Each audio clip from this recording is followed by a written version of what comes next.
Hello YouTube and universe, and welcome back to Starstorm Productions. Today we'll be discussing everything that happened in Hasbro PulesCon 2023. But before the video begins, make sure you like, subscribe, and hit the notification so you don't miss another video like this. Thank you. Now, we have a whole lot to talk about today, so it's going to be a little bit of a doozy. We have to talk about the poster and all the new figures that's in the lineup for Wave 1 of Transformers Legacy United. But I have to say, this is unreal. We are at the 40th anniversary of Transformers. So I hope you guys are excited to see all these reveals from everyone's favorite versions of different Transformers. But 40 years is a whole lot of time because most brands don't stand up to the test of time. So this is a really huge achievement for Hasbro. Now originally I was going to change it up a little bit by doing the poster first, but I decided to change my mind. So don't worry, we're going to go the same way they do, and I'm going to do it like every other video. I'm going to go by size class. So that means first up, the core class. And first up in core class, we have Energon Megatron. Now, this has been in the listings for a while now, and it's kind of cool to actually see it in person. Now, I know Energon isn't a whole lot of people's fortes, and I gotta admit myself, it's not that great of a show,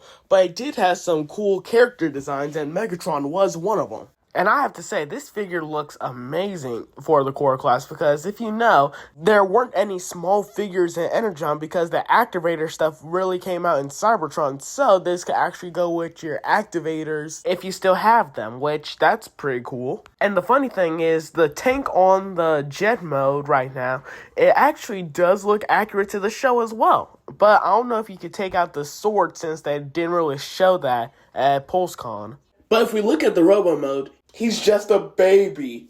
What's the little baby gonna do? Rule the world? But jokes aside, it actually does look pretty accurate to how he looked in Transformers Energon. I mean, even the cannons can move up and down like the original figure. Moving on to the next core class, we have Tasmanian Kitten. Wow, they actually made a Tasmanian Devil. I thought it would have just been a retool of the Rat Trap figure we got in Kingdom, but nope, we got a completely original mold. And for those who don't know who Tasmanian Kid is, he comes from Beast Wars 2nd, which is actually a Japanese original show, and that's where Leo Prime comes from, so that means these two figures will go perfectly together. The only other thing I have to say about his Beast Mode is it kind of looks a little derpy. I mean, the front two legs don't look finished at all. The face looks a little too realistic. The eyes look really fake. It doesn't really look like the actual show model, but I still kind of like it. It has the black stripe that a real Tasmanian Devil has on its back, and I think that's pretty cool. And yes, the tail can detach to turn into the blaster, which will show in robot mode. Speaking of robot mode, let's move to that, and I just have to say, it looks amazing. And you can see that it just looks like his entire body opens up. So it will have a little bit of a backpack, but that's okay since it's just a core class figure. And the aspect that I like about it is that if you look at the chest, it actually shows the jaw of the beast mode. And if you look on the inside of the jaw, it looks like he has 6 pecs on him. But it's not really the jaw, it's just like faux forming, essentially. Moving on, we have Core Class Boulder Crash, and now, Boulder Crash is a completely original character for Transformers Legacy United. Now, for the universe he comes from the Infernac universe, so that's essentially where all the rock figures are gonna come from. And no, they are not as I thought. They are not the Rock Lords, but they're a completely other line that Hasbro used to own. And they were called Inhumans. Basically, it was some line of supernatural stuff that could also transform into different things. Like one of them could transform into magma, one of them could turn into rocks, basically like that. And the reason they say Infernica universe instead of the Inhumans universe is because someone else owns the trademarks to Inhumans. And Infernica is the name of the planet that the main villain comes from. So I guess that's why they went for it. Now, as I said in my roundup video for Transformers United, if you don't know, these rock figures are supposed to be like the new modular for this line. They're called armorizers. Basically, they turn into different armors for the figures. And Boulder Crash turns into a blade for them to hold. And for Boulder Crash's vehicle mode, they basically turned into a tricycle, essentially, but it has a whole lot of rocks on it, which is stupid, but in a cool way, if you know what I mean. So let's move on from the core class figures and move on to my favorite part, the new deluxe class figures that just dropped. Now we have 4 figures we're going to look at, and one of them we already did, so we're going to start off with that first. And the figure I'm talking about is the animated universe Bumblebee. Now, I did a video of this figure and the animated Optimus Prime in the last video, which you guys should go check out. Link it is in the description. But the more I look at this figure, the more I want it. And some people are complaining that it's too small, but it's animated Bumblebee. What do you expect? Bumblebee is a small character. Plus, the rest of the budget goes into detailing and all the accessories that it could get. After the animated Bumblebee, we have Infernac Universe Magnus, and I think that is how you pronounce it. Now, this figure actually is an armorizer, unlike Boulder Crash, because unlike Boulder Crash, you can actually take this figure apart and put it on others. And as I said for the Boulder Crash, this is based off of the Inhuman figures that came out in the 90s, I think. But if you want a full in-depth analysis of the Inhumans, I will look at the Transformers Slag Podcast. Now, this was designed by Ajima-san, and I'm glad he did it because this figure looks amazing. For the vehicle mode, I'm kind of not impressed by it. It just looks like an armored vehicle that you will find in some fantasy game like Halo. But moving on to the robot mode, I gotta say, it actually looks cool. And the aspect that I like about Magnus and Boulder Crash is that they're based off of some kind of rock. Like how Magnus is based off of obsidian, while Boulder Crash is based off of quartz. So later on in the line, I hope they give the other characters that are a part of the Armorizers something like Jade or Lapis, maybe even Ruby at some point. But after Magnus, we have Rescue by Universe Chase, and I just gotta say, I feel nostalgic seeing this. Because you gotta realize, Transformers Rescue Bots came out in 2010, maybe 2011, so that means it's already 13 years old. It's finna be 14. So those who watched it when they were 5 or 4, they are literally in their teens like me right now. But I just gotta say, for the vehicle mode, it looks amazing. And a cool detail is that the arm pieces they have and the lights on top, they actually can come out. So that means we might get a future retool out of this. And I kind of hope that one of the retools is a Prime Universe Cliff Jumper. Now, even though the Prime Universe characters aren't getting that much reception right now, hopefully it does get retooled into a Cliff Jumper because I see that it has a whole lot of potential in it. Moving on into Robot Mode, and I just gotta say, being a 2000s kid is amazing right now. I don't know why, but I don't know when. I am finna lose all my money with all the new Beyblade releases, and now this is gonna be a good year for 2024. Moving on to accessories, Chase comes with his famous Energon Claw. Now, if you don't remember, in Transformers Rescue Bots, they got this new ability called Power Up and Energize, and whenever they used it, they would get special Energon weapons. And the one Chase used the most was actually his Energon Claw, so I think this is a perfect accessory to come with Chase.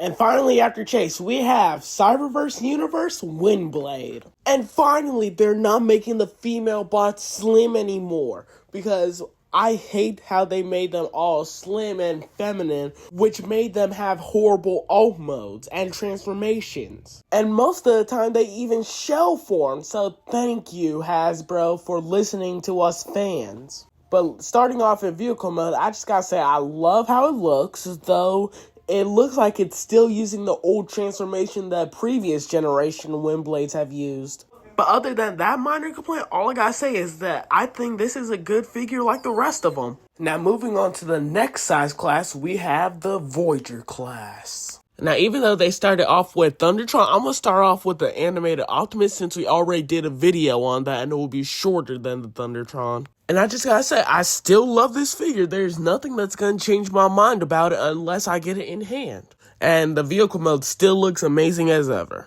But if you want a full in-depth look of the Optimus figure, like I said for the Bumblebee, the link is in the description. But moving on to the main event, Thundertron, and I just gotta say, yes, I was wrong, and I'm glad about that. Because I thought it would have been a Leo Prime remold, but no, it's an original mode, and I gotta say, the Lion mode looks amazing. It gives that perfect blend of Cybertronian and realistic as well. But moving into the robot mode, I just gotta say, it looks clean. And the way the front two legs make the shoulder pads is amazing. And it could even do what the old figure used to do. It could take off its right paw and put it onto the sword so it could give him a peg leg. Which I'm glad they give him the ability to do that again. But this makes me wonder, what are they going to do for the leader class figure that's going to come out in the Starseekers line? But moving on from the Voyager class, we have my favorite part of the Hasbro Pules live stream. We have the leader class. And first up, we have Beast Wars Universe Tigerhawk. And I just gotta say, I'm glad they're making a new Tigerhawk figure. Because the last time we had a Tigerhawk that looked like the show model, it was only out for a couple months, and at that, they shelved one for the most part. But yeah, it is good to actually get a new Tigerhawk, and really the only complaint I have in Beast Mode is that the back legs are a little too thin for my liking. But then again, they are going with the actual Tigerhawk thing because the original looked more like the tiger instead of hawk.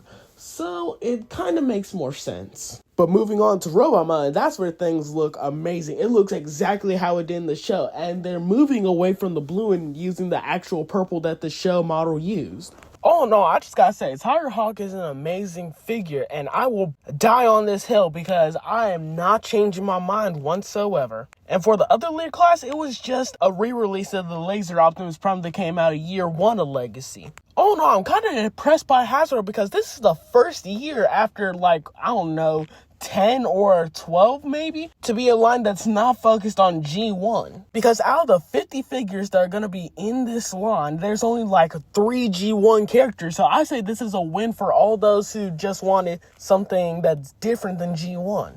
But in other news, they did touch up on the Hasbro Postcon exclusive Hotshot again, which, good on them. It's a good figure and comes with a minicon, which we need more of. They also went over the Transformers Hall of Fame, which, no surprise, they did do the whole vote again.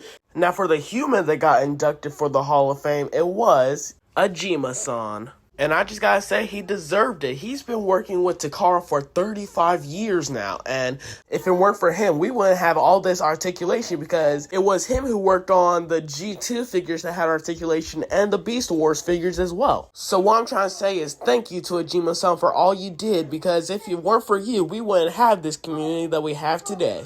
Now, for the winner of the RID fan vote, it was, none doubt, Skybite, which finally, I've always loved Skybite watching reruns of RID 2001. And I'm glad he's getting recognition for being an amazing character. And finally, the winner for the toy fan vote was, no doubt, Armada Optimus Prime, because all of us saw this coming. But it's an amazing figure, so I can't really complain about that. And finally, what you guys been waiting for, the poster. Where to start? Let's start in the middle. Yes, Megatron is going to be in this line.